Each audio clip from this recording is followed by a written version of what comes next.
What's happening? I'm Brian Tong and welcome to the Apple Buy for all the good and bad inside the world of Apple. The iPhone 5 has finally arrived with really very few surprises at all. Plus, there's new iPods and iTunes, so we'll cover some of the big stuff and dig into the details. Now, the iPhone 5 was everything we expected thanks to the ridiculously accurate leaks with its new 4-inch screen and its exact resolution, 4G LTE, the new Lightning mini dock connector, and its two-tone design with an 18% thinner body. Now, it really took a lot of thunder away from Apple, but some of the new details announced were the all-new A6 processor with 2 times the CPU and graphics performance, a nano SIM card, and better cameras. It still takes 8-megapixel pictures, but there's an improved low-light filter, so I can tell what that girl really looks like in the club. But look at some of these amazing pictures Apple posted that uses the camera with perfect lighting, of course, but still, these pictures are great. Now, you can take still pictures while you're recording video. There's an all-new panorama mode that won't wow me until I try it out for myself, and the FaceTime camera on the front records 720p video, so I could see a lot more detail on my calls. Yeah.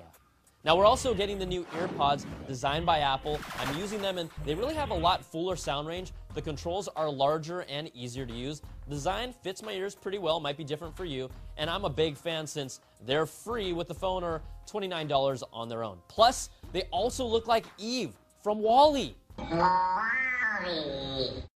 Now, the 16-gig model iPhone 5 starts at $199, $299 for the 32 gig, and $399 for the 64 with a 2-year contract. The iPhone 4S is now $99, and the iPhone 4 is free with your contract.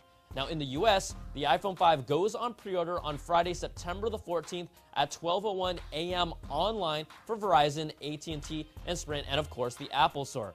But if you miss that, you can stand in line next to a total stranger on the 21st that won't stop talking to you until Apple Store doors open at 8 a.m.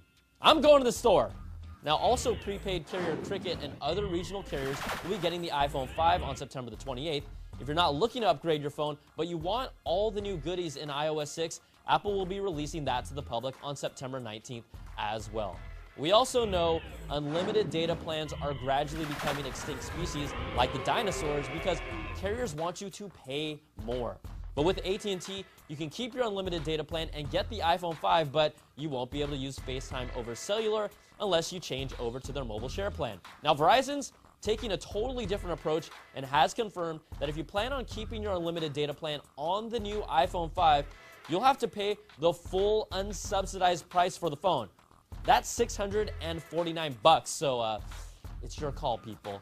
Now, internationally, the phone will support 3 different flavors of LTE for different regions, and it will debut in Canada, Germany, Australia, Japan, and others on the 21st.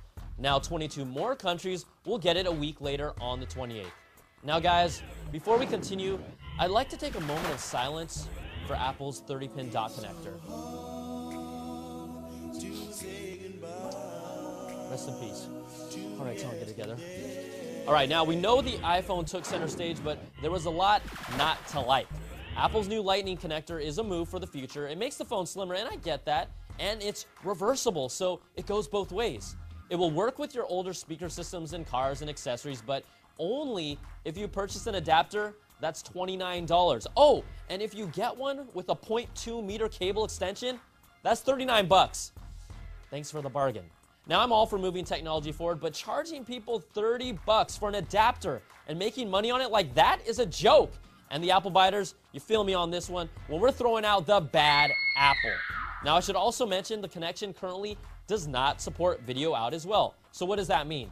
AirPlay is your only video out option right now until they make some sort of Lightning to USB HDMI breakout adapter. So you want to buy an Apple TV while you're making your pre-order.